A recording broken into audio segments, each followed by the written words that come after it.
Good morning. I brought my backpack. I hope you did too.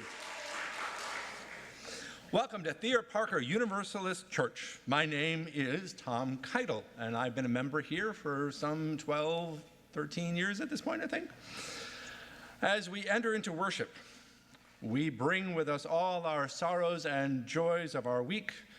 We know that we are here to be held in loving community. Here we are reminded that we are part of something larger than ourselves. Here we seek to counter oppression, to work for healing and justice in a bruised and broken world. Here we invite all of you to bring your perspectives, your beliefs and doubts, and all that is wondrous about you to our service. In the spirit of love, all are welcome here. For those of us who are here in person, a few things you might want to know. Our congregation is mask optional, and if you would like to be seated in an area where others are wearing a mask, that section near the window on that side is reserved for people wearing masks. You can use the QR codes at either entrance on our pews to pull up the order of service on your phone or to take one of the large print orders of service that are available at either entrance. Our service today is being recorded and will be posted on YouTube later. If you would like to have a joy or concern shared with the congregation today during our meditation and prayer, we invite you to fill out a card anytime before our meditation hymn at the table on the right. You may also light a silent candle of joy or concern at any time during our worship service, or use the space in the far back corner to our private reflection during the service. People of all ages are welcome to move about the sanctuary as they need to and to make themselves comfortable in the cozy zone in front of our very first pew. Children's programming for elementary school age kids will be happening today. During the service, we have child care available for children under 4 in the nursery located in our parish hall. Many thanks today to Kevin Murray, who is our camera point person, and Jennifer Bottomley, who is our Zoom usher. If you are new to Thayer Parker Church or visiting today, we would love to stay in touch. You are invited to fill out a connection card, which will give you an opportunity to sign in for our weekly updates and to help us welcome you. A link to the connection card will be in the chat, as well as on our contact information. Those joining here in the sanctuary are encouraged to fill out a yellow contact card you'll find in your pews, along with a welcome brochure. We'd like to take a minute to greet one another. For those of you on Zoom, putting your video on for this time helps us to connect. And Kevin, could you please put us in gallery view so that we can exchange our hellos to our off-site congregation? Let's turn around, the camera's at the back, and give a big wave to people who are on Zoom today.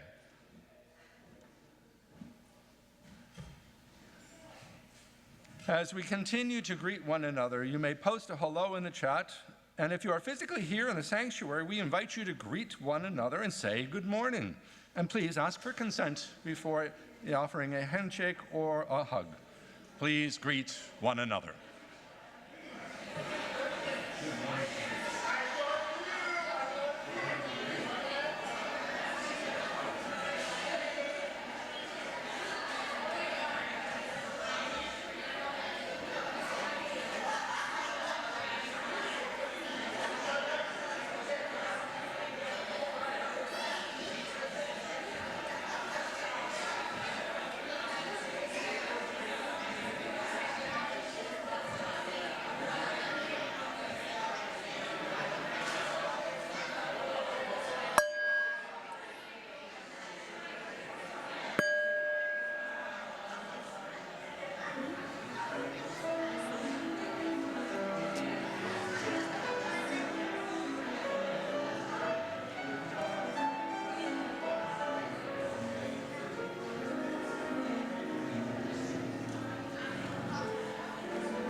Good morning. I am Reverend Heather Concannon. My pronouns are she, her, and I am the minister of this congregation, and it is such a joy to see so many people of so many ages here this morning with us. Our opening words are from Reverend Julian Jamaica Soto, "We hold hope close." In this community, we hold hope close. We don't always know what comes next, but that cannot dissuade us. We don't always know just what to do, but that will not mean we are lost in the wilderness. We rely on the certainty beneath, the foundation of our values and ethics. We are the people who return to love like a north star and to the truth that we are greater together than we are alone. Our hope does not live in some glimmer of an indistinct future. Rather, we know the way to the world of which we dream, by covenant and the movement forward of one right action after the next. We know that one day we will arrive at home. I invite us to rise in body or spirit for our opening hymn. It's number 1 in the gray hymnal, "May Nothing Evil Cross This Door," and the words will also be here up on the screen.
Please join me in saying our shared covenant, our chalice lighting words, once in English and once in Spanish.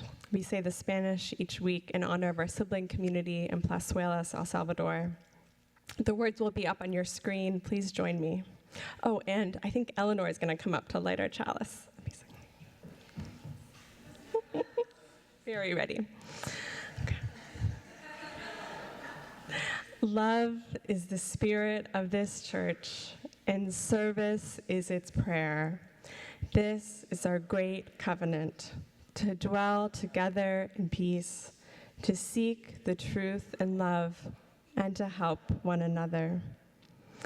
El amor es el espíritu de esta iglesia, y el servicio es nuestra oración. Esta es nuestra gran promesa, vivir juntos en paz, buscar la verdad con amor y ayudarnos los unos a los otros.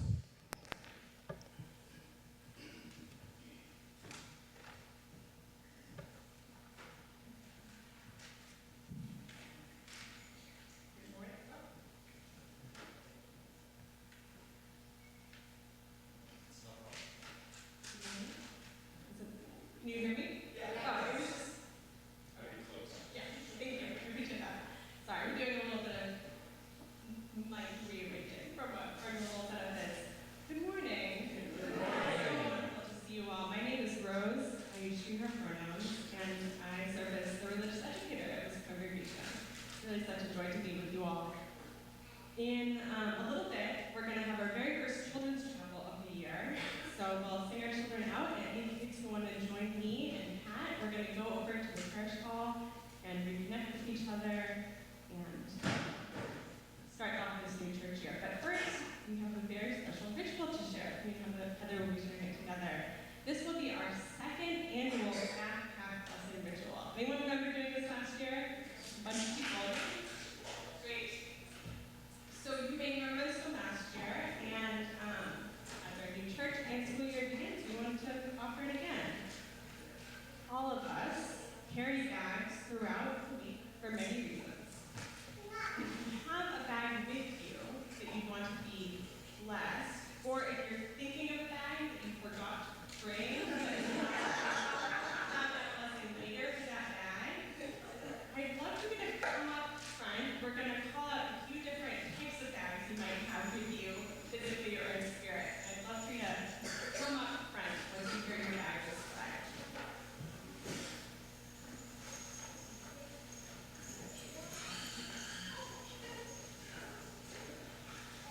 Some of you know that our music director, we are searching for a music director right now, and our music director traditionally did our microphones, and Ryan has been doing a phenomenal job filling in. We are also learning how the microphones work without Michael here. Okay, so some of us, how many of you hear your bag call? Some of us take books or homework to school. If you take books or homework to school, come on up, or bring it back to school. On either side, you can just fill up the channel up here. Some of us bring our lunches to school or to work. You bring lunches to school or to work, come on up. Some of us take computers or other supplies to the places where we work. Some kids carry overnight bags from one parent's house to their other parent's house and back again.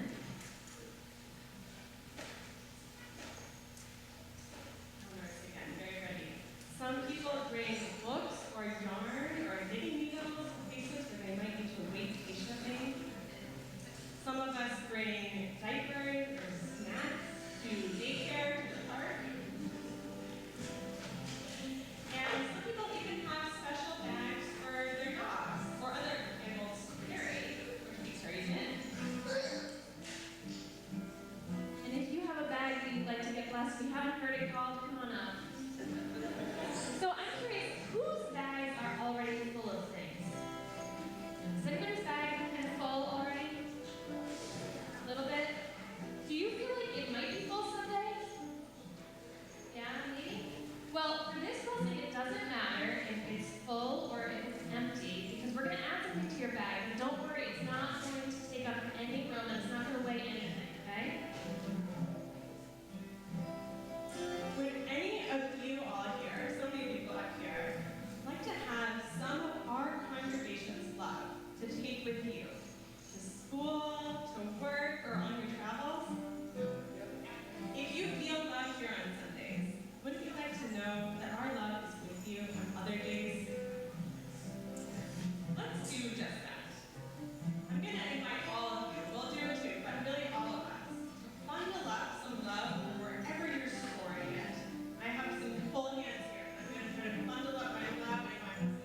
Okay, a little energy shift as we move into prayer.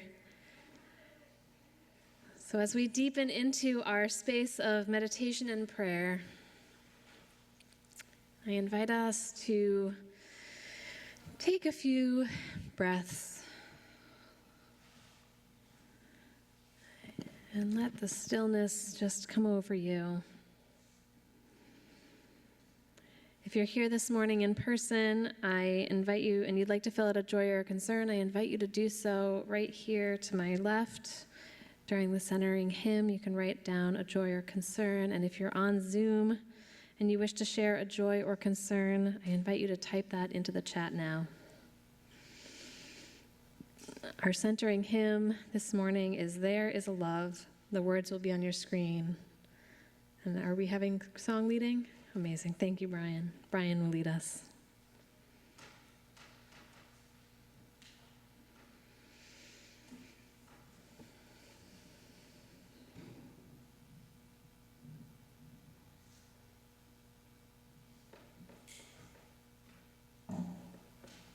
This is a round, but we don't need to sing it as a round. Actually, I'll play some of the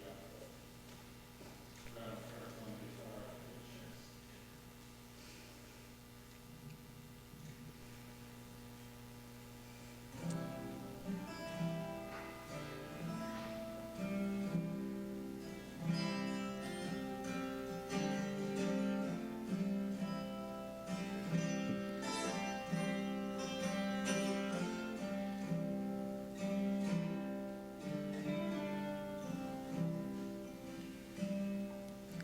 There is a love holding me.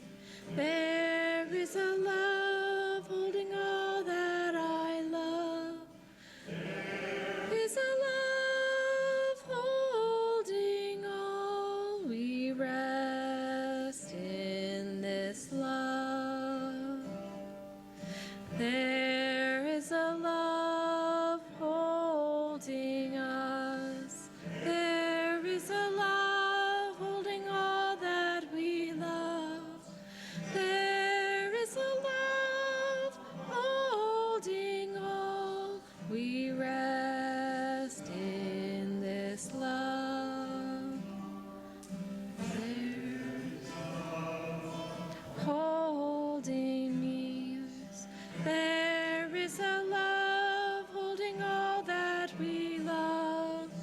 There is a love holding all. We rest in this love.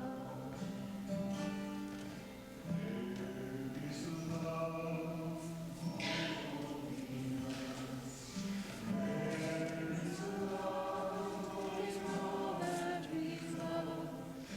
There is a love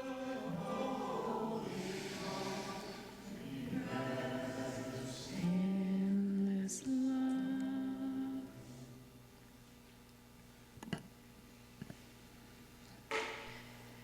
This morning we have a few joys to share. From Nancy and Marianne, 3 in-law weddings announced this week. Kathy and Lee, Melissa and Adam, Patrick and Mary. Congratulations. From Carol Allen, gratitude for the immigrants who contribute so much to this country. Thanks for lifting that up, Carol.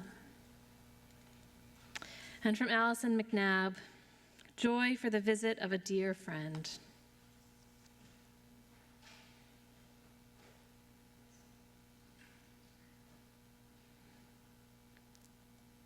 And for all of these joys, and for the concerns and the joys that we hold in the sanctuary of our hearts, I will light a silent candle.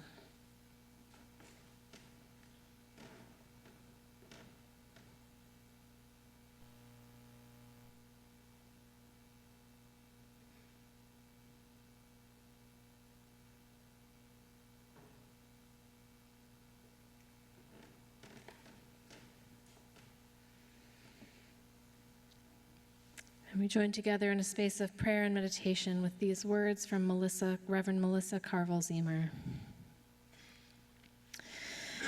Beloved, help us to remember you, especially when fear and uncertainty are near and despair is coming close.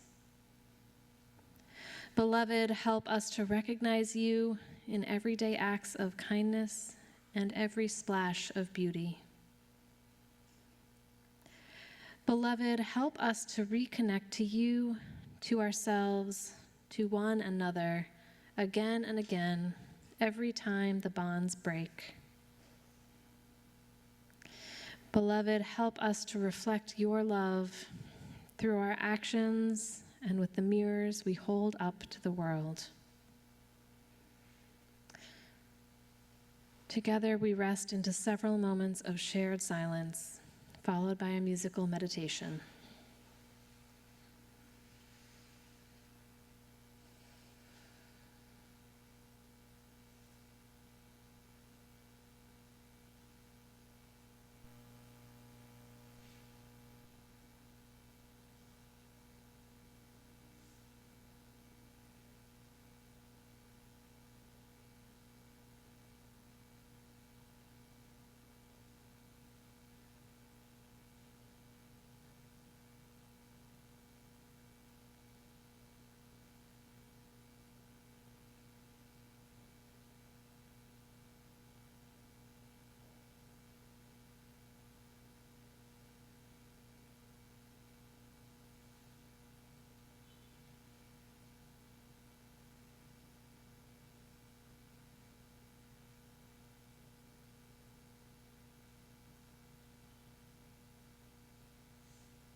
Amen.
This morning's reading is a poem by Marge Piercy entitled The Low Road. What can they do to you? Whatever they want. They can set you up, they can bust you, they can break your fingers, they can burn your brain with electricity, blur you with drugs till you can't walk, can't remember. They can take your child, wall up your lover. They can do anything. You can't stop them from doing. How can you stop them? Alone? You can fight, you can refuse, you can take what revenge you can, but they roll over you. But two people fighting back to back can cut through a mob and snake dance. File can break a cordon. An army can meet an army. Two people can keep each other sane, can give support, conviction, love, massage, hope, sex. Three people are a delegation, a committee, a wedge with 4, you can play bridge and start an organization. With 6, you can rent a whole house, eat pie for dinner with no seconds, and hold a fundraising party.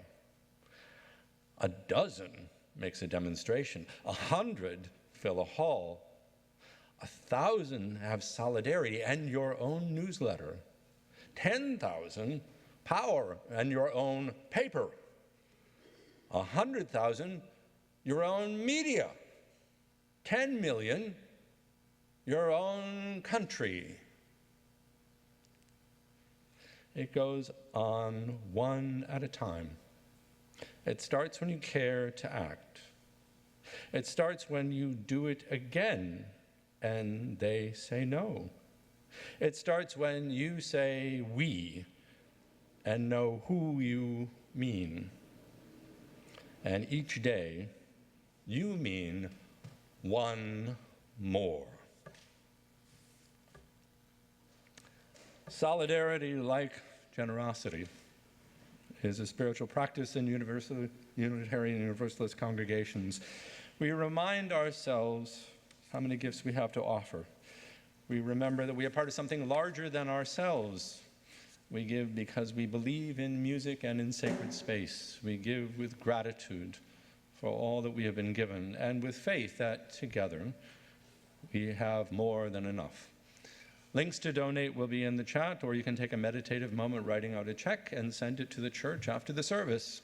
Ushers will be coming around the sanctuary to collect an offering from those in the pews who wish to donate something more tangible. As Brian and Suzanne share the song 1920 by Sario Lynch Thomas, Sam Gleaves, and C. Khan, an offering to sustain this congregation of memory and hope will be greatly received. Thank you.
Thank you both.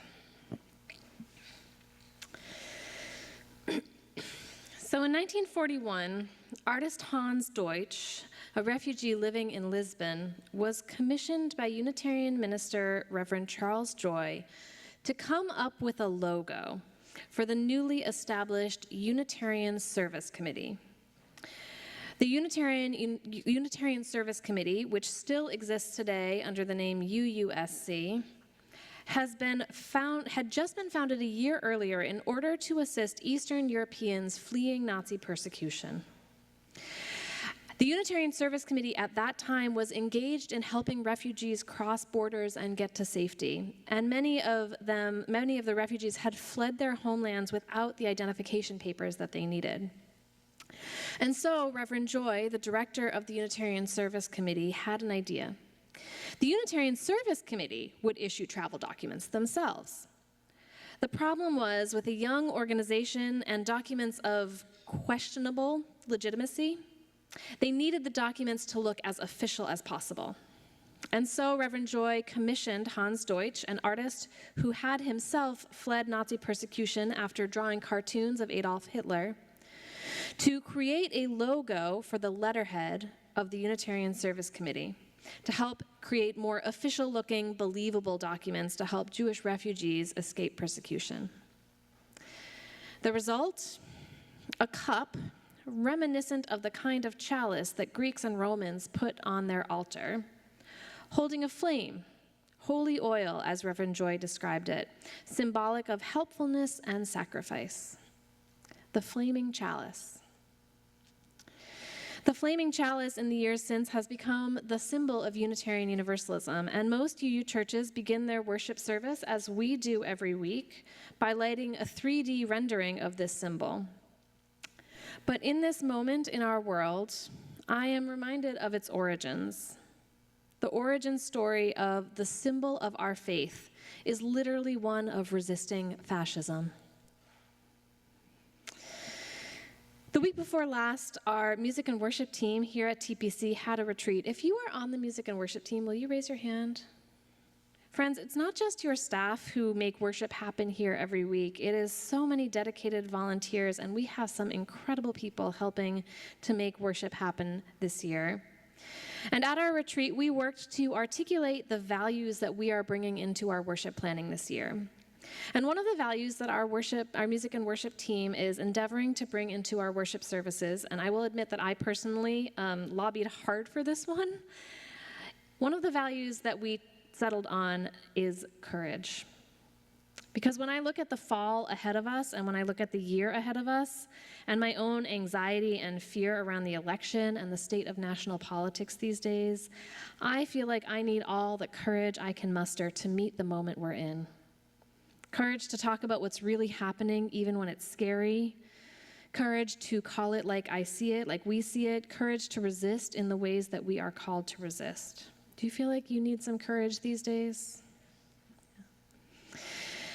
And just a show of hands, if you're comfortable, who here has at least some amount of anxiety around the presidential election?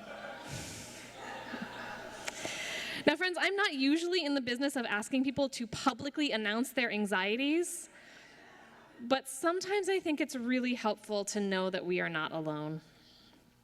And I don't think this will be a contentious statement, but if it is, I guess I'm leaning into my courage as your minister to call it like I see it. We need to talk about fascism.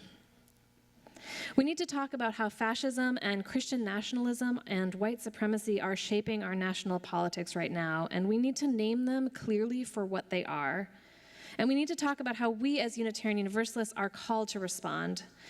And before we do, I just want to note, so much of fascism is about power and control and restricting freedom. And we have acknowledged already that many of us are feeling some level of anxiety. And though we say this at the start of every worship service, I just want to reiterate, if you are free to get up and move around, if you need to use the bathroom, if you need to zone out and not listen to my sermon, however you need to take care of yourself, I invite you to do so. So last year in June of 2023, what year is it? Last year in June of 2023, my colleague, Reverend Cecilia Kingman, gave a fantastic lecture on fascism in her Berry Street address. And if you're interested in going deeper on this topic, I encourage you to look this up. The definition of fascism that she uses is a mass political movement that emphasizes extreme nationalism, militarism, and the supremacy of both the nation and the single powerful leader over the individual citizen. And Reverend Cecilia, in her address, draws on the work of Jason Stanley, who is a professor at Yale and the author of the book, How Fascism Works, The Politics of Us and Them.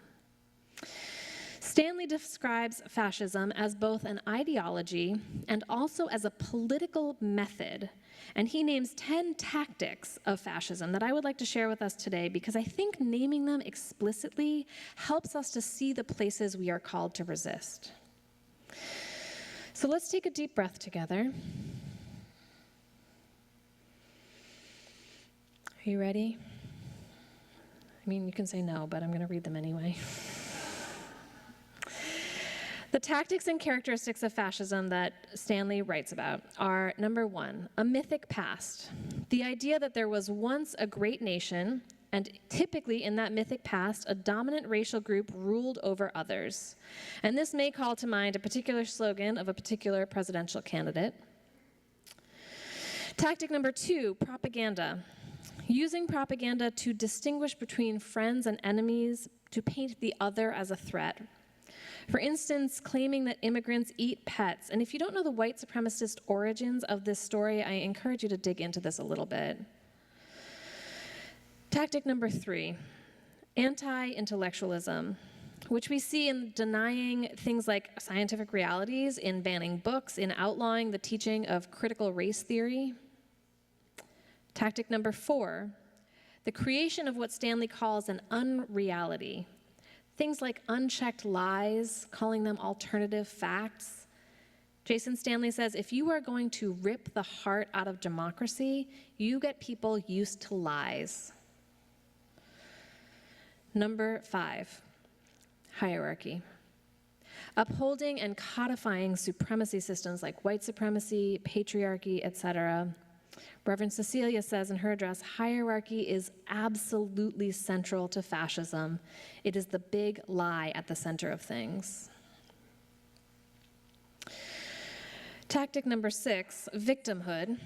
As my colleague, Reverend Cecilia says, once you have convinced people that they are justifiably higher in the hierarchy, you can then convince them that they are victims of equality. Fascists tell people that equality is victimizing them by making them lose their rightful place of power. Tactic number seven is law and order. Under fascism, Reverend Cecilia says, the definition of law-abiding means loyalty to the dominant group. And then, therefore, members of the dominant group are, by their very nature, law-abiding, and marginalized groups are, by their very nature, not law-abiding. Number 8, sexual anxiety. We see this in the conservative panic around don't say gay laws, in repealing of transgender rights, and a particular anxiety around the idea of sexual and gender minorities influencing children. And Stanley calls the 9th tactic Sodom and Gomorrah, the idea of a rural-urban divide where urban is coded for black and brown folks, queer folks, immigrants, etc., with the belief that real and hardworking people of the nation live in rural areas. And lastly, number 10, what Stanley, a child of Holocaust survivors, calls Arbeit macht frei, which translates to work shall make you free, which were words hung in Auschwitz. This fuels the idea that minorities are lazy, that we must force labor as a moral good. And this perspective is inherently anti-union, pro-prison, anti-government assistance, anti-disability, anti-elderly people, and anti-children. So that's Stanley's list. Let's take another deep breath.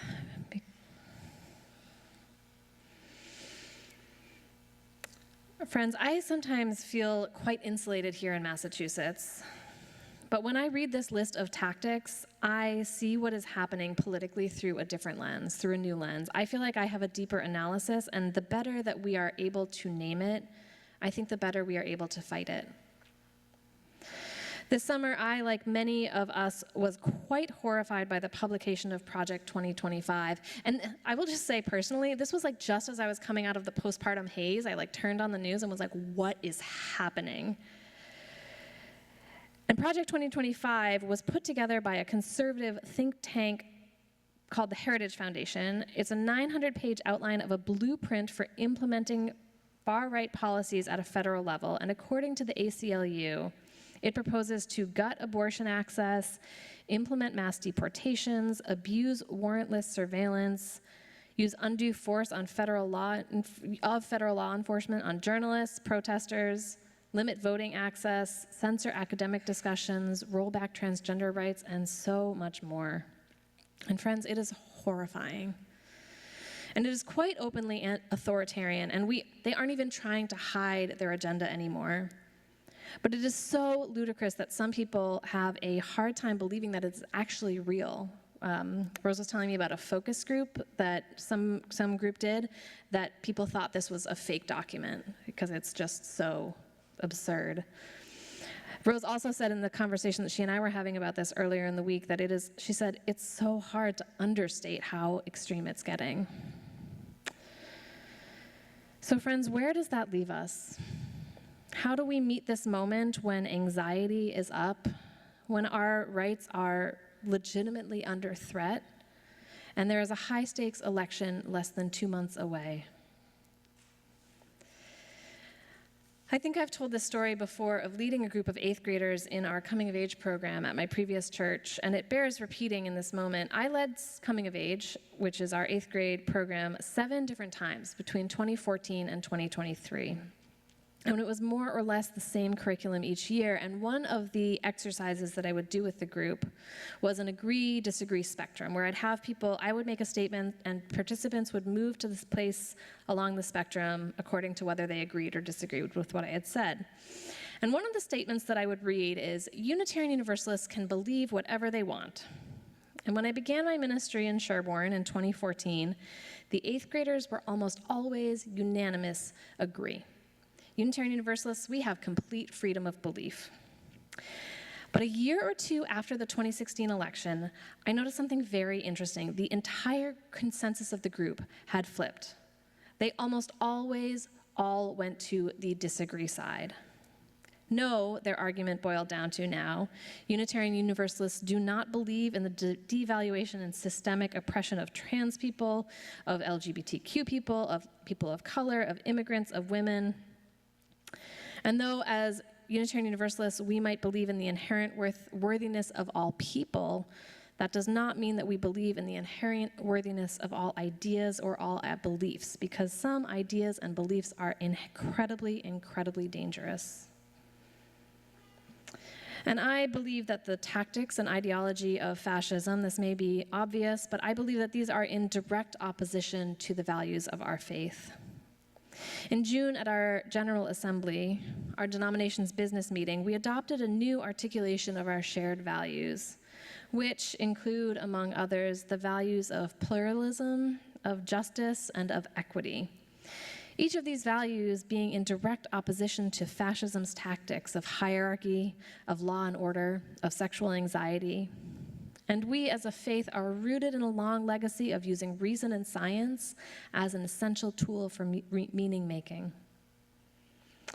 But more so, Unitarian Universalists, we believe that all people have a right to flourish, that we must fight for the liberation of all people, and that the full and joyful expression of human diversity is a beautiful and life-giving thing. And I'm reminded that we as a faith are rooted in a larger legacy, one that has been called to resist fascism before, and we are in a moment when our faith calls us to resist once again.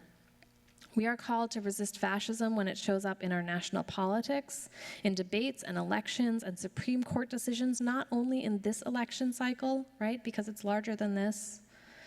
We are called to resist fascism when it shows up in our local communities, in middle school bathrooms that have swastikas drawn on them, in white supremacists outside of drag story hours. And we are even called to resist fascism when the tactics and ideologies sneak into our own mindsets. Because how can they not when they are the very air that we breathe sometimes? And we resist fascism in so many ways. We resist by training and exercising our spiritual muscles of courage and of hope. We resist by insisting that the truth is the truth. Even though last week I told you that there were multiple truths, I think you know what I mean. We resist fascism by showing up to protest. We resist fascism by getting very loud and very clear and very rooted in our values and in our counter message. By investing in community, by contributing to mutual aid, by investing in institutions and organizations working to protect democracy and protect those who are most vulnerable.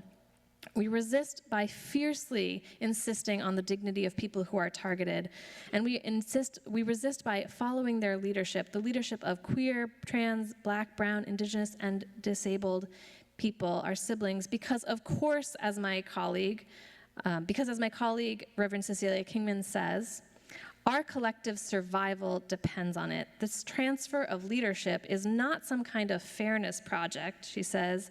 It is utterly necessary because no one is equipped to fight fascists, better equipped to fight fascists than the very targets of fascism. And we resist fascism by remembering our own dignity and insisting upon it. And finally, we resist by remembering joy. Friends, I do not know who will win the election in November. I wish I had more reassurance for you in that department. But if the 2016 election taught me anything, it is not to take for granted what I thought was the obvious and reasonable choice.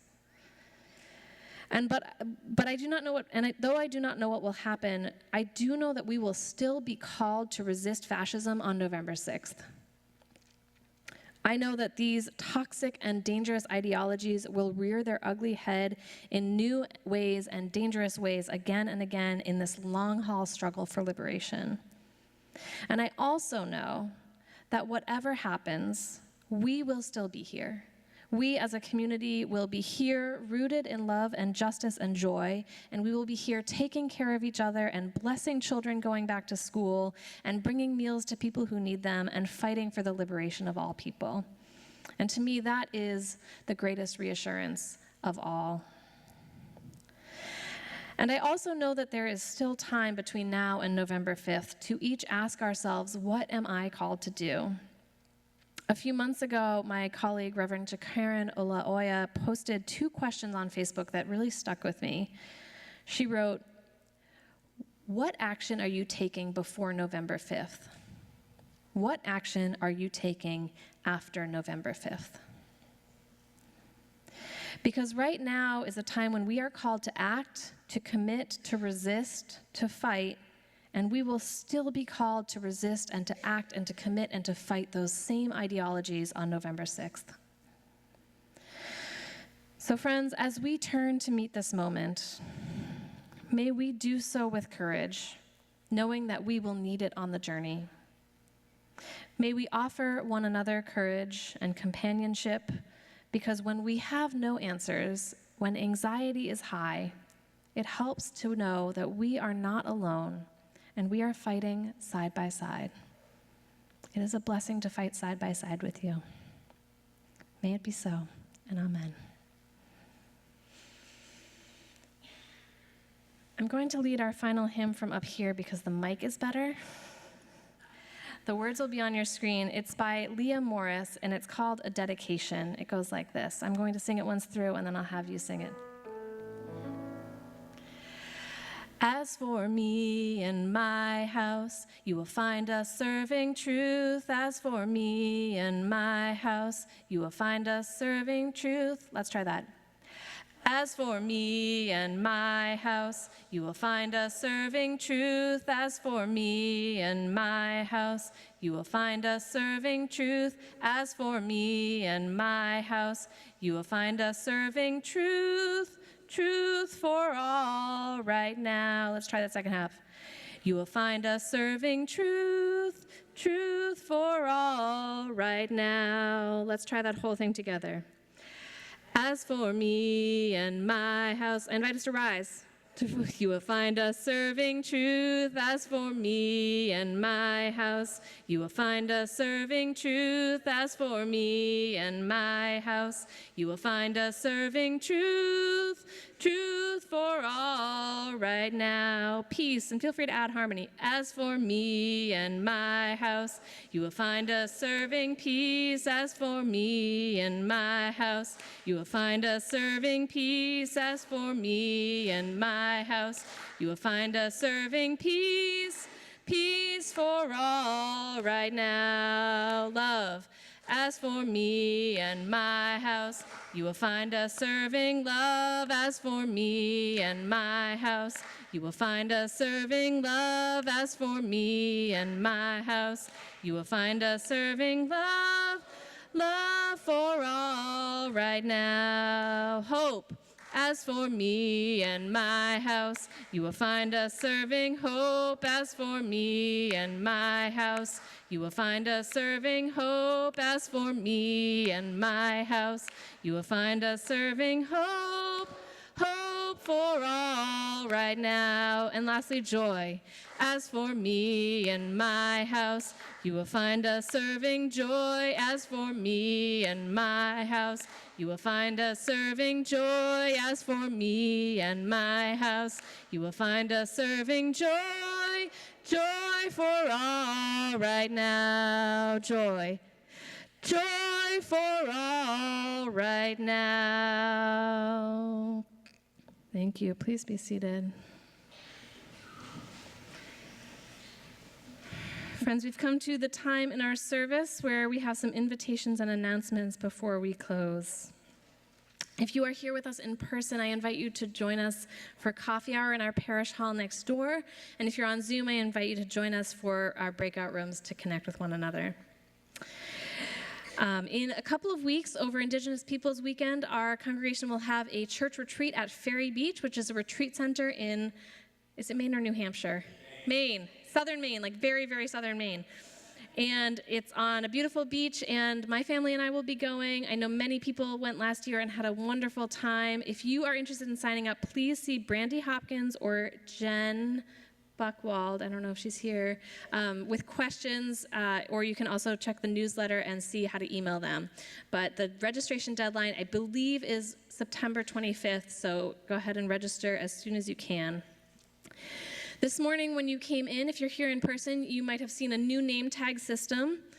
The way it works is you take your name tag at the back of the sanctuary before worship, wear it during worship, so that everybody can know your name, and drop it off next door. Previously, they were all next door, and it was, so they'll migrate back to the start by the beginning of worship next week. So the name tags go on a little circular journey through our two buildings. Today's Diana List meeting has been canceled and moved to next week. See Kevin if you have any questions. And finally, there is an information session on UU the Vote. Let's actually put that group in the parlor today, because, does that work, Deb, in the parlor? Because the parlor is now open. So UU the Vote will be in the parlor. If you want to learn more about UU the Vote, if you are interested in potentially coordinating some voting access and get out the vote efforts for this congregation to participate in, go ahead and go to the info session today, right after church, and you can learn more about what UU the Vote is up to.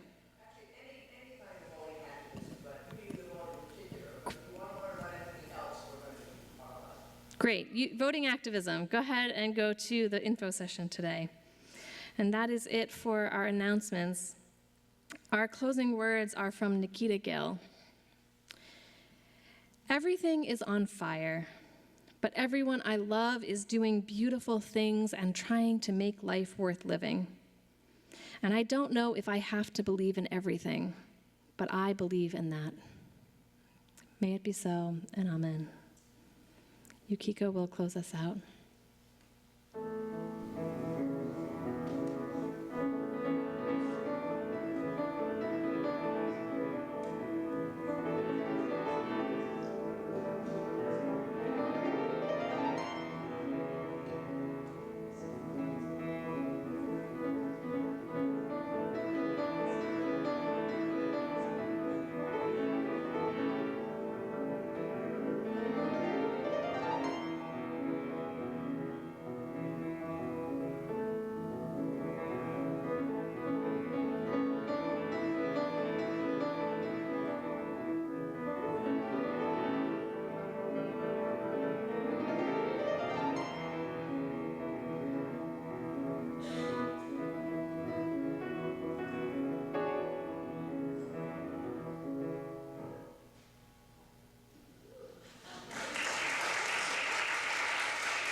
Thank you.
Yeah. We did a big clean-out this week.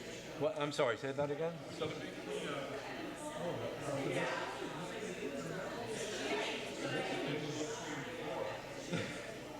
And it was several stages of cleanup. Of course it is. Nothing here is done simply or once.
my pleasure. It needs to get done. True story. I had a quick question, just as a Yeah.